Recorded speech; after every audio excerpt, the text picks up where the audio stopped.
All right, hello and welcome to this training. As you can see from the title, what we're going to be talking about today is the quiet desperation of the victim mind. And as you can see from the overview, what we're going to be talking about more specifically is first the overview itself, the location of control, the comfort of the cage, the realism trap, taking back control, the review, and your action items for the day or the next few days. Now, before we get started, if you want to work with me one-on-one, make sure to book a call from the link in the description. If you want this document along with this training, then make sure to join the free community from the link in the description.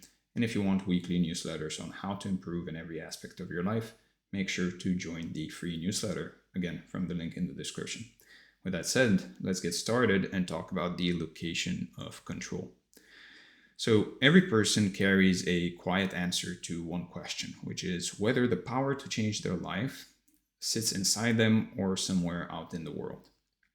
Now, most people never really say their answer out loud, yet they live it out every single day in what they attempt and what they refuse to even try.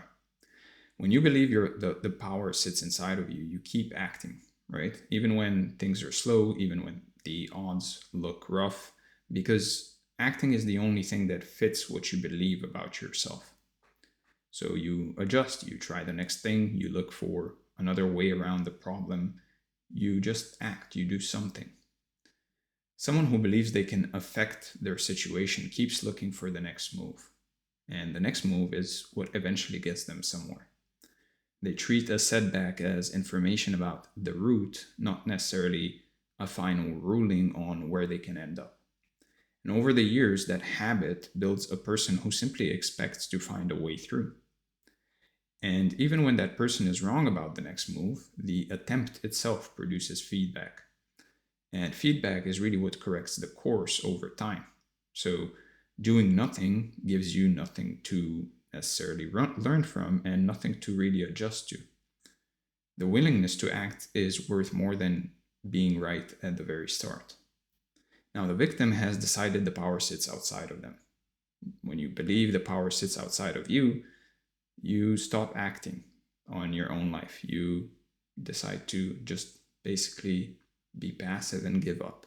You describe how unfair things are in vivid, convincing detail, yet you never reach for the one thing that could actually move the needle. People in this spot get very good at actually describing their problem, almost like they're running commentary on a game they've decided not to play. The more vivid the description gets, the more it feels like understanding, when really it's another excuse of staying exactly where they are. And years of treating your own life as something happening to you takes something out of you that is hard to win back. You stop expecting your effort to really matter at all, so you basically offer less and less of it. And the ability to act slowly goes quiet. And by the time you notice, it really feels like it's just your personality. Now, everyone carries an inner baseline that basically decides how much success or calm or money or or what kind of relationship feels normal and allowed for someone like them, what kind of health, what kind of physique, etc. And when life climbs above that baseline, something inside of them works to pull it back to what's familiar. And when life drops below it, that same inner pull works to climb back up. Now, the victim has set that baseline very low. Then they've convinced themselves somebody else set it there. And people move towards what feels familiar far more than towards what they actually say they want. And for a lot of people, struggle has basically become more familiar than ease ever was. So they keep recreating the same shortfall, and then they point at the repeat as proof that the world won't let them win. Now, the same pattern, the pattern is actually real, but the cause is just aimed in the wrong direction. They're looking at the wrong cause. Someone who, for example, lands some money that they didn't expect or makes some money they didn't expect will often find their way back to being broke inside a year. We all know the stories of people winning the lottery because abundance sat above their baseline and it felt wrong to them. It felt wrong to their self-image. to their baseline. And they'll call it bad luck or a bad break, never noticing their own hand in the whole thing. Their baseline basically pulled them back home. Now, familiar pain stays oddly comfortable since you already know its shape and you've survived it plenty of times before. So the better version of your life feels riskier than the struggle you've already mapped out in full. So people pick the pain they know over the climb they don't, just because it feels familiar. Now, the wild part is that none of this really needs to be really true at all. It just needs to be the story you keep telling yourself. And the story produces the result that then looks like proof. So you confirm the setting by essentially living it out. And the proof was manufactured by the belief in the first place. Now, this runs as a cycle where what you believe sets what you expect. What you expect drives how you behave. How you behave produces your results, and then those results circle back to confirm the belief you started with.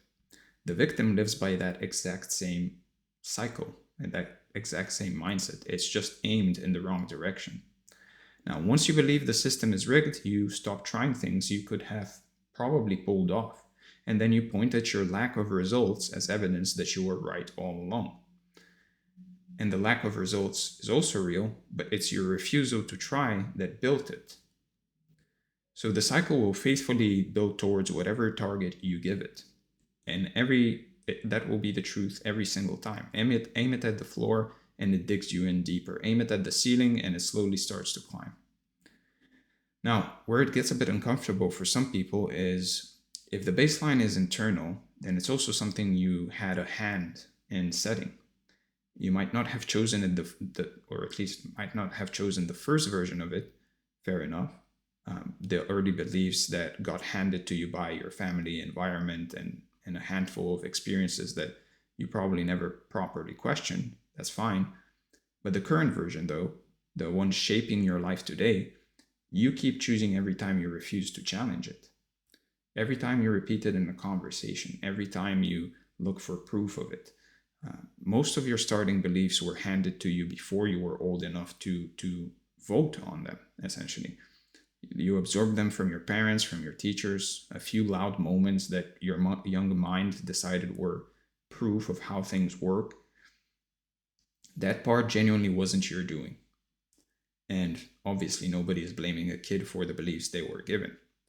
What you do with those beliefs now, though, is a different story entirely. So you didn't pick those first beliefs, fine. Yet they keep guiding you until the day you actually look at them and decide whether they still earn their place. And leaving them unexamined is itself a choice. It's just a passive one. So the first real thing to do here is simply seeing the belief clearly, since you can't really change something you refuse to look at. Now, most people never once sit down and check what they actually believe is possible for them. They just live the belief and they call it reality. Now, the belief shaping your life today is the one you keep renewing. Every morning you decide the situation is hopeless before you've basically even tested it. And that renewal feels almost automatic. It's almost invisible, yet it is a decision that's happening just under your awareness. And the moment you see it as a decision, it becomes something you can make differently. Every time you repeat the old story to yourself, you sign it again for another day.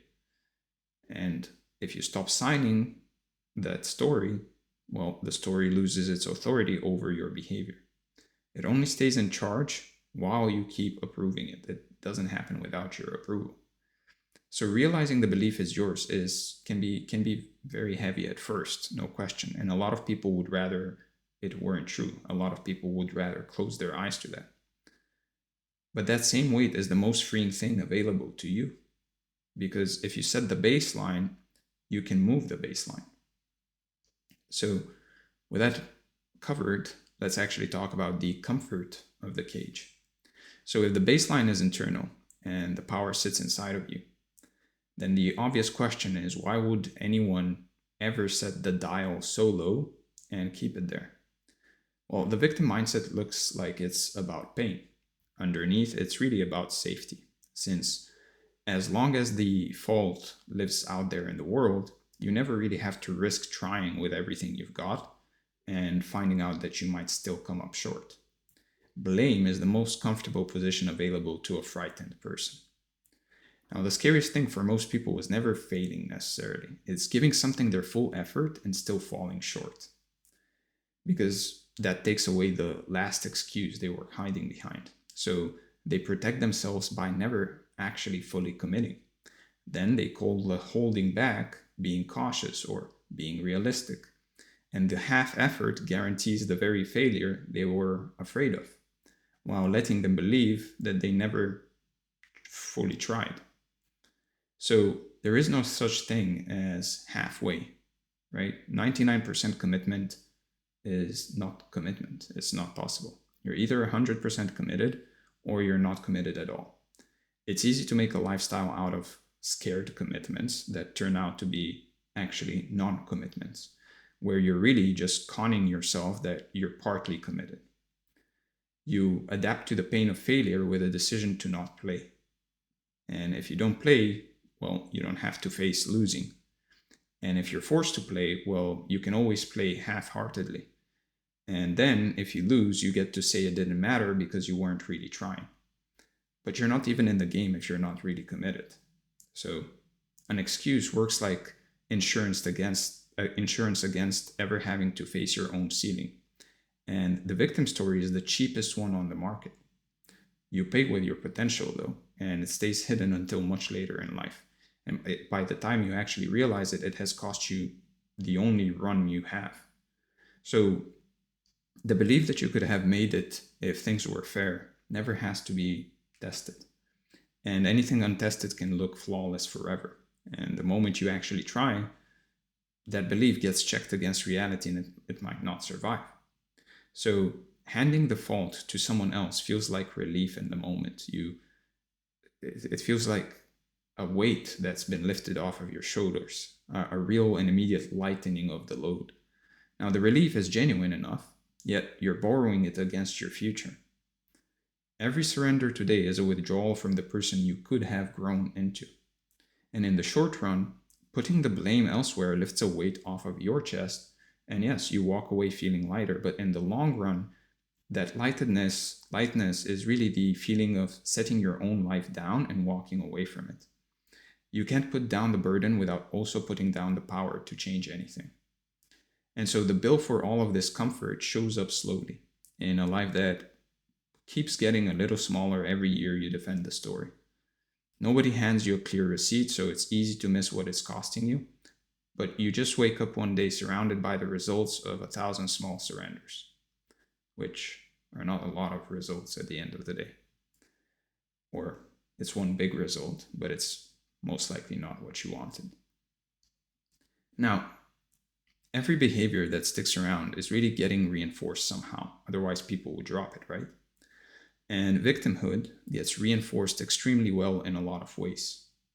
There's sympathy, there's attention, there's the quiet permission to stop trying that nobody that loves you can really argue against because they care about you and they think this is what you want.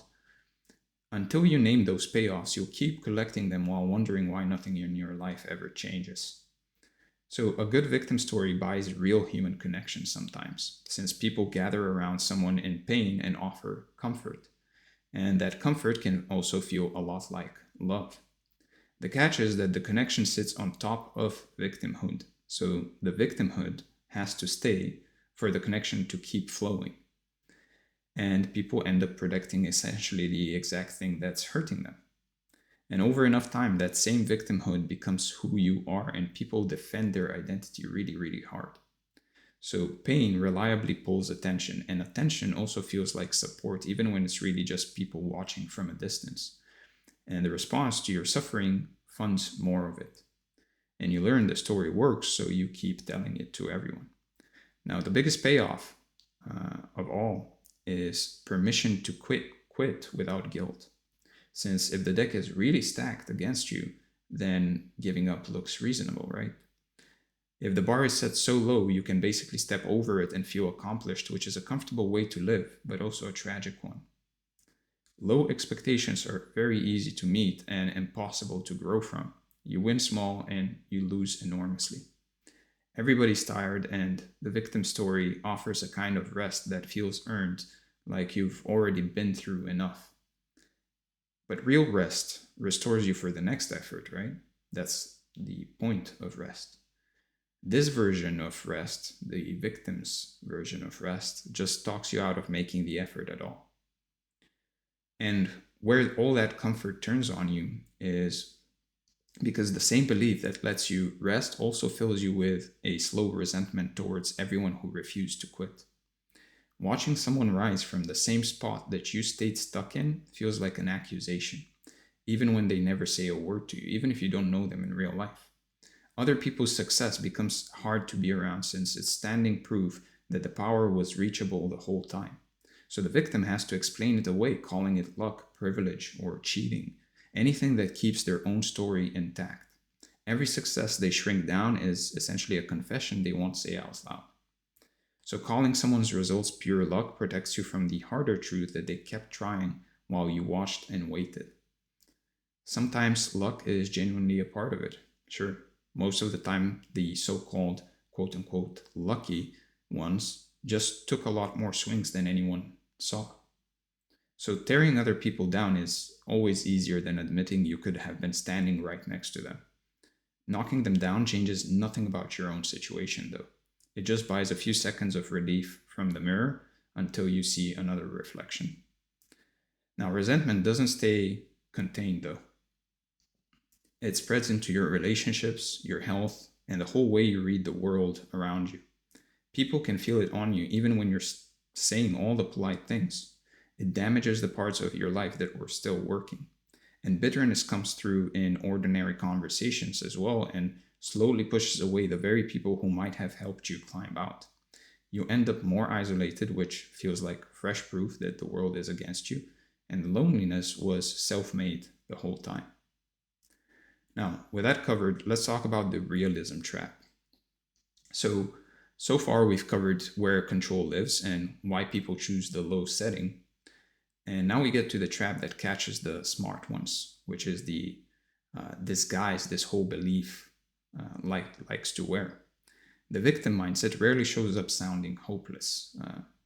It often shows up sounding wise and measured, like someone who's finally seen the world for what it really is, somebody that's more wise than the rest of us. That costume of realism is exactly what makes it so dangerous. Giving up is the most seductive version of the trap because hardly anyone argues with a person who says they're just being quote unquote realistic. The cynic almost always sounds smarter than the believer in any given room. Yet the cynic rarely builds anything anyone would point to later. A defeated belief delivered in a calm tone gets mistaken for deep insight when it's really just surrender, it's really just giving up. And people nod along to cynicism because it lets them off the hook too, and because it makes them sound and feel smart. So the realism trap recruits a whole crowd of agreement, and the crowd feels like confirmation that you're right. It's really just a room full of shared resignation. Now, the intelligent ones fall hardest right here, since their minds are powerful enough to build an airtight case for why the attempt is pointless in the first place. So the sharper you are, the better and more convincing your excuses become, even to yourself. A strong mind aimed at quitting will always find a reason that makes sense. A strong mind aimed at winning will also always find a reason that makes sense. Now, a clever person can argue themselves clean out of their own dreams with a case so tight it starts to sound like simple fact. The intelligence works just fine, but it's used the wrong way. Turn that same mental power towards solutions and just watch what it finds instead. So the trap snaps shut the moment being right about why it won't work matters more to you than finding out how it could work. You get to be correct and stuck at the very same time.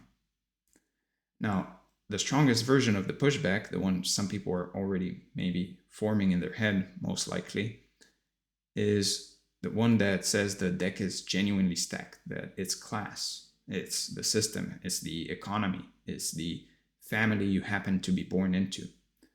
And none of that is your internal anything. That's the argument.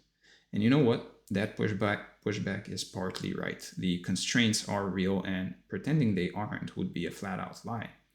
We all start in a different place.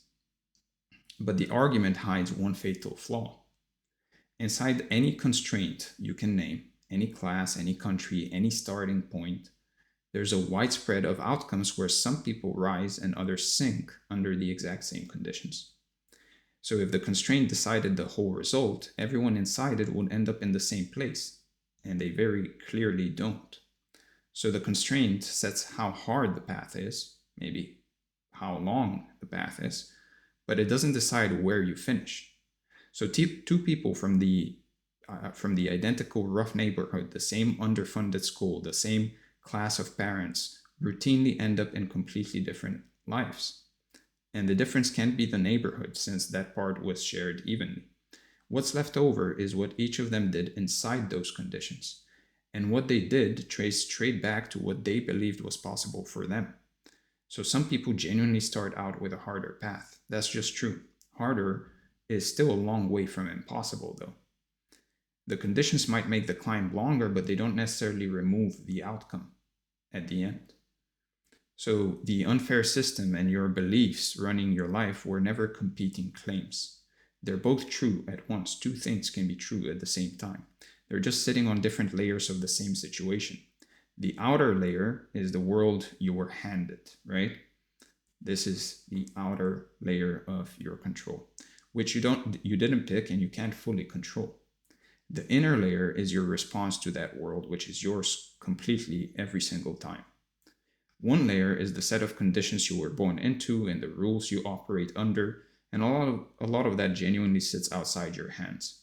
Spending your life arguing about that layer can feel productive, but changes absolutely nothing. It's real, it's just not where your power is. The other layer is what you decide those conditions mean and what you do next, and this part has always belonged entirely to you. This is where every bit of your actual power lives. So confusing the two layers is the whole mistake. The person loudly insisting it's all rigged has usually already stopped trying and then offers their lack of results as the proof that they were right to stop. The lack of results might be real, but it's their quitting that produced it, not the rigging they keep pointing at. And this is where it all comes back to choice, since once you separate how hard the path is from where you actually end up, you can see the one thing that was always yours. You don't get to pick the conditions you were handed, but you absolutely get to pick whether you keep going inside of them, what you keep doing inside of those conditions too. So the difficulty is the part the world or the universe or fate or God, whatever you want to call it, assigned to you. And arguing with it changes nothing about the facts. It is what it is, right? At the end of the day. Your real work starts after that point, not before it. So whether you keep going or stop is really the choice that was always sitting in your hands the whole time. Most people choose to stop and then call it the system's fault or someone else's fault. The few who keep going are really the ones who slowly rewrite what's possible for them and for their families and for their whole generation. And before we move to the way out, it's worth being clear about what this trap actually costs you. Now, the realism trap doesn't just keep you where you are. It also slowly convinces you that where you are is your ceiling. So that belief then does the quiet work of making sure that you never reach above that ceiling at all. And once you've decided your current level is roughly the best you can expect, you stop reaching past it. And the reaching was the only thing that ever moved the ceiling in the first place. So the limit becomes self-imposed without anyone else lifting a finger. You're guarding the wall that's holding you in. You're guarding your own jail. People who believe they've hit their limit stop applying, they stop pitching, they stop asking, and they stop putting themselves anywhere that the limit might get disproven. It's really just the trap protecting itself. A life lived under an assumed ceiling slowly shrinks to fit that assumption as well, until the small version feels like the only version. The shrinking happens so gradually you don't even notice it. And this trap also tends to spread to the people around you, since cynicism and misery loves company, and the people you convince share your seating soon enough. And if you spend enough time around people who've quit, then their baseline slowly becomes your baseline, almost without you agreeing to it. Your own baseline gets nudged down by proximity alone. If you flip it around, the same force can lift you, since being around people who refuse the ceiling raises your own. Their baseline becomes available to you just by standing near it. You borrow the belief before you fully earned it. This is also why people go into coaching, why they buy courses, why they go to masterminds, right? So with that covered, let's actually talk about taking back control. So where does all of this leave you? It leaves you at the single hardest and most freeing move a person can make, which is taking full ownership of your response to everything that happens to you. The unfair things that were done to you might genuinely not be your fault, and nobody's pretending otherwise. Some of the things that have happened to you are definitely not your fault. But what you do next from here always is. So there's a clean line between fault and responsibility that I think most people mistake. And missing that line keeps people stuck for entire decades. Something can absolutely be not your fault and still be completely your responsibility to carry forward from here. The thing that happened wasn't necessarily your doing, but the response to it is your job. So fault looks backward at who caused the mess and who should have done better. Responsibility looks forward at who's actually going to deal with it now. So you can spend a whole life sorting out fault and never move a single inch. The moment you accept that the response belongs to you, the power reappears right where it always was, inside of you. Nothing about the past has to change for that to happen. So taking ownership feels like picking up a burden at first. And in a way, it is one. Yet it's the most powerful trade you'll ever make. The instant the response is yours to make, the fix is also yours to reach for. So you hand back the comfort of blame and you get real power in return. And I think that trade is worth making. You do give up the easy comfort we talked about earlier. And yeah, that costs you something real up front. But what you get back is the actual ability to change your situation. That's a good trade. So when the problem is yours, the solution sits within reach instead of stranded out in some system you can't touch, which is always this vague enemy that is on top of us and that is stopping us from actually changing our lives. It's always this ghost that we're talking about when we're being victims, when we're talking about somebody else to blame. And we always can't do anything about it. Problems you own tend to get solved eventually. Problems you've handed away almost never do. So you need to develop the daily skill of reading every constraint as something you can actually work on instead of a verdict that is set in stone. Same exact facts, brand new meaning, and the meaning was always the part you actually got to control. So a verdict is final, and it also closes the case for good, right? While an open question is something you can push on, you can test and slowly move. It's a hypothesis. You can test it and change it and try again. You can iterate. The victim reads their starting point as a verdict that basically settles the matter. The way out is reading that same starting point as an open question, as a hypothesis you simply haven't finished working on yet.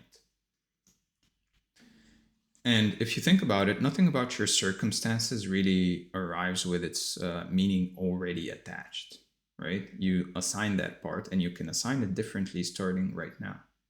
A broke beginning can mean you're doomed, or it can mean you've got very little to lose by swinging hard. They're equally true, and you're the one who actually picks what belief you're going to carry. So treat your limits as these untested assumptions and hypotheses rather than proven facts. Plenty of them will give way far faster than you'd expect if you just take action and try to change things. The limit you've been treating as solid often turns out to be assumption and nothing more. So you don't necessarily need the better belief to be provably true before you actually act on it. You just need it to be useful enough to get you moving today. acting on it generates the evidence that slowly makes it true over time. So a belief with no action behind it is just daydreaming. So the better story only matters once it actually gets you to do something different. The doing is what produces a result you can see. The result is what hardens the new belief. So stack small wins on purpose and let each one feed the new belief, since, as we've talked before, the cycle feeds on evidence, and evidence is the one thing you can create on purpose through action. Notice the wins, write them down, build a case for the upward story deliberately, for the upwards trajectory, and your mind will look for the downward story on its own unless you redirect it, because our brains are actually wired for negativity. So try to deliberately look at the other side, because if you don't, well, your brain is going to scan for threats and negativity all the time. And none of this means a thing until you move today on something small, because the whole cycle stays theoretical right up until your behavior actually changes, right up until you act. The victim waits to feel ready before acting, and ready has a habit of never showing up. The move is to act first and let the feeling catch up to you afterwards. So you need one small action that contradicts the old story, taken today while your resolve and motivation is still high. Momentum dies in the gap between deciding and actually doing something, so close that gap to almost nothing and try to act before the excuse has time to come up. Later never comes. Now is the only thing that actually counts for anything. So pick one action the old victim story calls pointless, because the victim identity, this other you, let's call it, will whisper in your ear, this is pointless, no need to do this. At the end of the day, the system is rigged.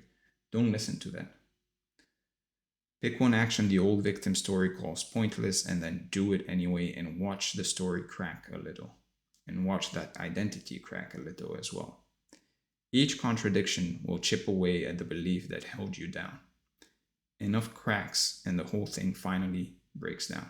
So early wins matter way more than you might think. They give the new cycle something to actually build on, and a little early momentum makes the next action noticeably easier to take. So the first few weeks will feel like the hardest part. That's completely fine. Most people quit though right before the thing gets easier. So push through that early stretch on purpose, and once it's going, it carries a lot of its own weight. And what starts as a forced, deliberate action slowly turns into a habit. And the habit eventually turns into your self-image, your new identity. Being someone who acts is a thing you just practice your way into over a long period of time. Practice it long enough and it stops feeling like practice at all. So with that said, let's cover the review. We talked about the overview, the location of control, the comfort of the cage, the realism trap, taking back control, the review, and finally your action items for the day or the next few days. First, write down the 3 places in your life where you've been handing the fault to the system, your past, or other people, and ask yourself whether that blame has ever produced a single result you actually wanted. And try to prove me wrong. Try to prove me wrong where blaming the system or your past or other people produced something that you actually wanted.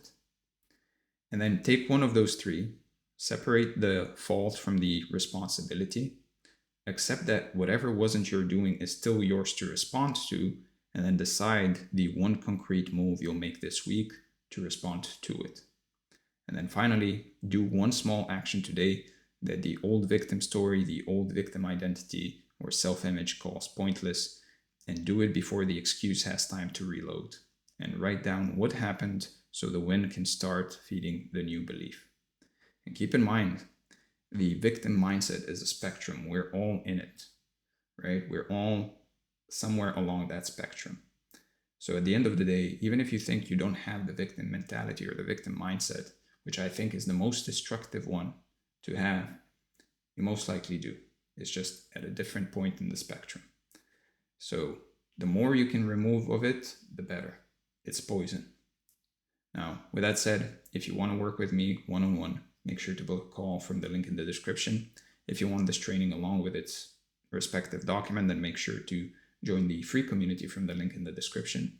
And if you want weekly newsletters on how to improve in every aspect of your life, then make sure to join the free newsletter from the link in the description. With that said, thank you for being here. Thank you for the support. I'll see you in the next one.